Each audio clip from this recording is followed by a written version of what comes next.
A motion by opposition parties to dissolve the Israeli parliament failed in the early hours of Thursday morning. But the vote itself presented the most serious challenge yet to Prime Minister Benjamin Netanyahu's right-wing government, exposing splits in the ruling coalition and weakening his leadership credentials. 53 of the 120 parliament members voted for the Dissolution Bill, including 2 members of the governing coalition, while a majority of 61 opposed it.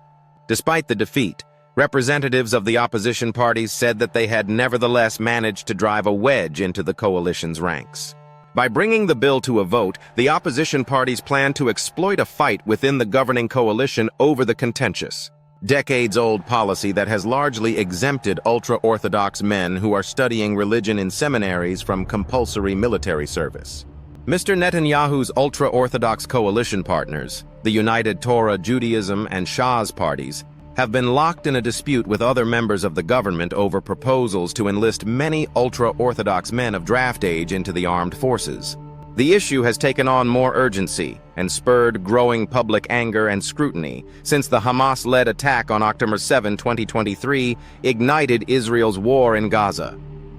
The ultra-Orthodox parties had been threatening to cross parliamentary lines and vote with the opposition.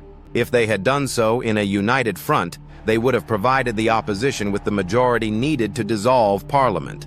Instead, only 2 members of United Torah Judaism broke ranks and supported the Dissolution Bill. Shortly before the vote, Mr. Netanyahu reached an 11th-hour compromise with the ultra-Orthodox politicians over possible legislation for the enlistment, leading most of them to oppose the Dissolution Bill and averting a more severe government crisis, if only temporarily. In any case, had the vote passed, it would not likely have caused the government to fall immediately. Under the parliamentary process, this vote is considered preliminary. Any final vote would have taken months, giving the Prime Minister time to shore up his increasingly fractious governing coalition or create more favorable conditions for himself before a return to the ballot box. The ultra-Orthodox leaders' threats to quit the government or dissolve the Knesset had been mostly intended as a tactic to prevent the forced enlistment of seminary students.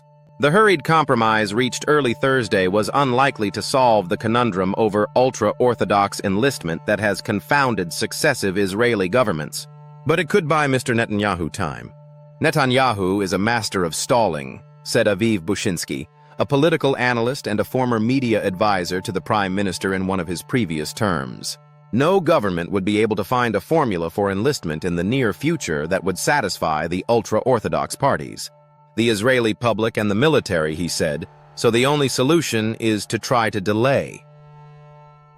The ultra-Orthodox have been largely exempt from military service since the establishment of Israel in 1948.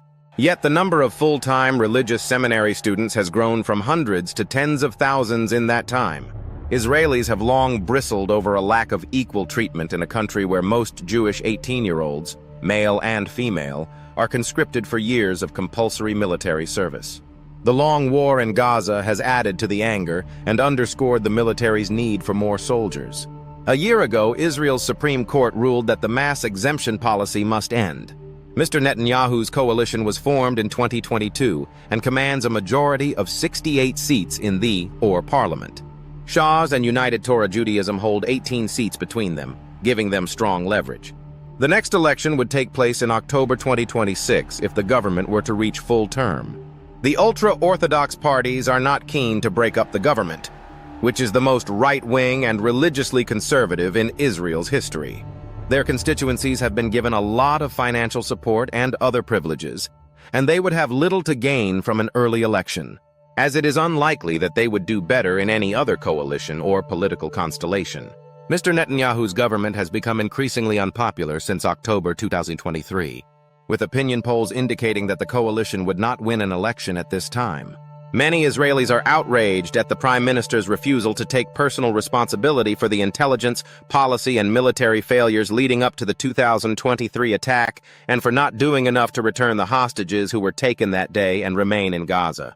Mr. Netanyahu, Israel's longest-serving prime minister and a political survivor, has endured many government crises during his previous terms in office.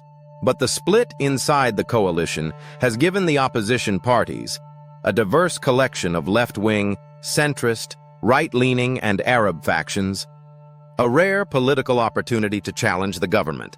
The parliamentary opposition has long struggled to coalesce around a common agenda beyond a shared antipathy to Mr. Netanyahu and his ruling coalition. While its main parties support the move to enlist ultra-Orthodox religious students, they say their priority is to bring down the government and force new elections. Even though this attempt failed, analysts said, it showed that Mr. Netanyahu may be losing his grip and appears unable to control parts of his coalition.